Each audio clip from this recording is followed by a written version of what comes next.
Who is really the fastest man in the world? It is a debate that people have been having for a while, and it's likely going to continue. But after what we got in 2024 between Noah Lyles and Kashane Thompson, where Kashane Thompson ran the fastest time in the world that year of 9.77 seconds, hey, he's done it again. He's at 9.75 right now in 2025. But for 2024, in the Olympic final, it was Noah Lyles by 5,000th of a second who actually got the gold medal. That was the biggest race of the year. For that matter, it's going to be the biggest 100 that we have between now and LA in 2028. So, depending on who you ask, one of those two men is the fastest man in the world. And the reason why I bring it up is less about them and more about how other people understand it. Because I keep my ear to the ground because I want to know what the sports community thinks about what we're doing. Jalen Brunson is an NBA player. An NBA player who, alongside his former college teammate, who actually plays on the same team with him, the New York Knicks, which I am a fan of. I'm born and raised in New York, come from the basketball community, played basketball all the way through high school, would have played in college, but I was just better at track and field, so hey, those are my choices, D1, D3. I mean, you make the decision. It's what I chose to do. So I understand basketball to some degree. And on their podcast, because they have a podcast, they were discussing track and field. I don't know how they got there. I really don't. But Jalen Brunson was asked, can I break 13 seconds in the 100-meter dash? And they were going back and forth, him and Josh Hart, as they were discussing whether he could or he couldn't. And they were trying to approximate how fast that was. The reason why I even care that they're talking about running that slow, notice I said running that slow, is because it showcases a little bit, like the way they had the discussion, about how the rest of the sports world views track and field. And what I'm about to explain is exactly why I believe that winning the gold medal in the biggest race of the year, if we can all agree on what that race is, for now, it's the World Championships or the Olympics. That is what makes you the fastest man. Because track and field is a competitive sport where you actually have to go out and beat people. Because all of the focus on the clock is what got us into this mess. The conversation they were having. Allow me to, break it down real quick, because, hey, this is one of the videos where I'm just kind of ripping off the cuff, because I had no idea these people were going to have this conversation, but since it was asked in the captions, because Citius Magazine is the one who, posted out, a clip from it, they were like, hey, track and field people, what are your thoughts? I'd like to believe I'm in the group of track and field people, so here are my thoughts. They're talking about speed. They're talking about times. Obviously, Jalen Brunson doesn't know much about track and field speed, but he did watch the Olympic Games, because him and Josh Hart specifically were rooting against Noah Lyles. They said it because the NBA and the NBA community does have beef with him, but ultimately he got the victory and they said, hey, shout out to you, respect. 13 seconds, I know it's not all that fast, and I'm gonna put it in perspective in a moment. But he's questioning like, hey, people think maybe I can't break 13. He's like, I think I could break 13. I think I could do it. And Josh Hart told him like, yeah, bro, like I've done, sprints, 100-meter sprints, running. I was able to run like 12 seconds. Now, when he says 12 seconds, he doesn't tell us 12 what. Maybe he means 11.9 rounding up to 12. Maybe he means 12.5. Maybe he means 12.7. Maybe he means 12.3, whatever it is. These are basketball players. Very good basketball players, might I add. Jalen Brunson right now is probably one of the best players in the NBA. Certainly underrated and has been his entire career. Great respect for him as a ball player. But when it comes to track and field speed, they have no real access point to even know what they're talking about. They're comparing themselves. I'm not making this up. This is how the conversation goes. They're like, well, what does the fastest man in the world run? Does he run 9.6? And they're like, yeah, about 9.6. And they're like, oh, okay, yeah, well, average high school kids run 10.9, and that's fast, but for high school, but it is like he said, average high school kids run 10.9. That's what he said. Hey, I'm the guy who does high school national rankings, so I'll tell you, that's not an average high school kid. Again, I'll break that down a little bit in a moment. But the concept, because all the folks on the clock, if you're coming from outside the track community and you hear a time and you hear that somebody is a second slower or even 2 seconds slower, 1 second and 2 seconds is nothing in everybody else's sport. That's not an opinion. It's a fact. 1 second and 2 seconds on a basketball clock is nothing. 0.4 seconds is the smallest amount that they even let you catch and shoot in the rules of professional basketball. 0.4 seconds. 0.4 seconds in a 100-meter dash is an eternity. That's what it is. Somebody goes 9.8 and somebody goes 10.2. The guy who ran 10.2 looked very slow and got left. That's what it is. Like left to the point where we act like you wasn't even in the race. You wallpaper. But in basketball, that's nothing. You can't even get a shot off in that time frame. So when we focus on the clock, What I'm trying to say is the sports community can't understand that. They think in terms of winning and losing. But if you're new here, I want to say thank you for even making it this far into the video. And I'm Coach Rob, and if you really want to know what's going on with the fastest athletes in the world, then you are in the right place. And if anything that I say actually connects with you, it is always greatly appreciated if you would please like and subscribe. But if I don't, just let me know in the comment section, because I try to read them all. I'm speaking from an American context. Maybe around the world it's a little bit different. And you can let me know in the comments, because I know that I have people watching from all over, whether it's, the Philippines, it could be Japan, Barbados, Jamaica, St. Lucia, UK, South Africa. Like, hey, shout out to all of y'all. But, hey, let me know.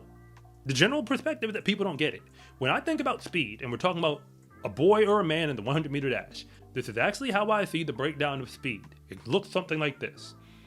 In high school, when we say the word average, an average high school boy is actually running in the 12s. That's what's happening. You just go to a high school track meet most places in America, unless you're in like some weird places in Texas and some of the weird places in Florida. For the most part, everybody's running in the 12s. That's what the group is running. They're running 12.5, 12.7, 12.9. The slower people are in the 13s, but the average people are in the 12s. The faster people, like the people who are pretty fast, you're in the 11s. The high half of the 11s is you're kind of fast. And when you get to the low half of the 11s, you're now going fast.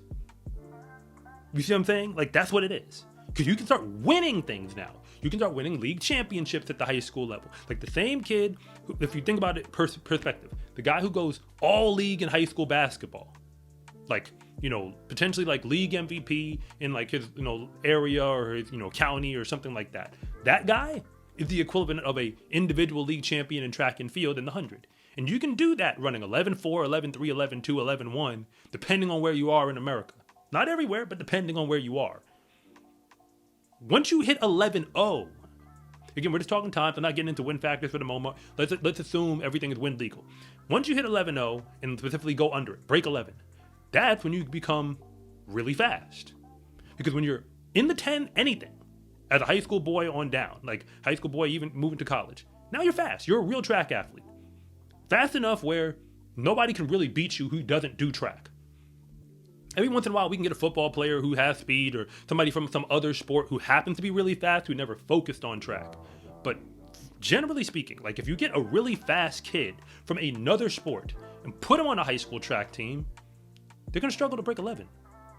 That's normally what happens. Not all the time.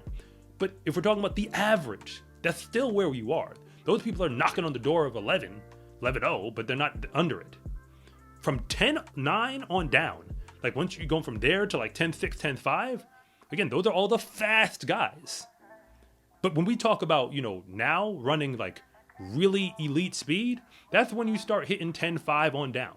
Like between 10.5 into maybe 10.2, that's when it's like, okay, you're knocking on the door of what a pro caliber or somebody who would represent on a world stage might do. I said knocking on it. Because once you hit 10.1, 10.0, that's when you now become useful on the world stage to try to win something. Maybe not individually yet. Maybe 10.0, 10.1 isn't good enough to represent individually and try to get a medal on the world stage. But if you take 10.0, 10.1 to the NACAC meet, which just happened, which is like a North American championship, that right there is good enough to get you to a final, representing the entire North American region. Like, it's good enough, it gets you there, and it gets you running to try to win a medal. Obviously, when you break 10, you're in a select group. The sub 10 crowd, people who do that, win legal, you are world class. That's what it is. And people who can do it consistently, obviously that's why they get medals. There was a time, not all that long ago, where all you had to do was run 9 something to have a shot at getting a world level medal. Like, it seems like that time is, we're kind of bubbling around now, because like now we see 9.8s and we're starting to see them a little bit more consistently when people are in top form. There's a lot of reasons for that. We can talk about training, gear, the track surfaces, spikes, mechanisms. There's a whole bunch of reasons why trackflation is a thing. But let us not be discombobulated about speed for a moment. Because with everybody I just said, the one thing that is very clear is winning and losing. It don't matter what the clock is. What matters is, did you win or did you lose? So when we have basketball players, NBA players who are discussing times and how fast they can go and trying to use them, like the fact they're even mentioning 12 anything, 13 anything, and then using the fastest man in the world as a benchmark to try to evaluate yourself. You see the disconnect? As a sport, if we want to be taken seriously, the easiest way to translate it for everybody else is in terms of winning and losing. Because I can tell you one thing. If Jalen Brunson, Josh Hart, or anybody else they have in the NBA actually wants to step to the line and run with anybody who we have who represents on the pro circuit, especially in America, we could just take all the guys who are unattached, who showed up to USAs. They don't have a prayer of beating any of them. But if they start talking about clocks and they're like, well, I ran 11.4. I was only off of you by 1.2 seconds. It's not that much. You see how they don't get it? They don't get it because to them, a second is nothing. But to us, a second is everything. And if you're trying to explain it, you have a problem with your product when you have to explain your product to people. Track and field has that issue where we have to explain our product to the potential fans. So we have to simplify it. And when people say simplify, they don't really know how to do it. But I think I have a solution. Focus on winning. Because when the World Championship goes off this year, for 2025, it doesn't matter who's on that line anymore. But one man is going to win. And he will be the fastest man in the world, as far as I'm concerned. In the sport of track and field, confidence is everything. Because when you win, that is just the moment when everybody else finds out what you already knew to be true. That fast is a lifestyle. Get your fast is a lifestyle track and field gear at scarecruiting.com/shop or use the link in the description below. It's a huge support to me and this channel, so I can continue to make you more content like this. And remember, it is always greatly appreciated if you would please like and subscribe.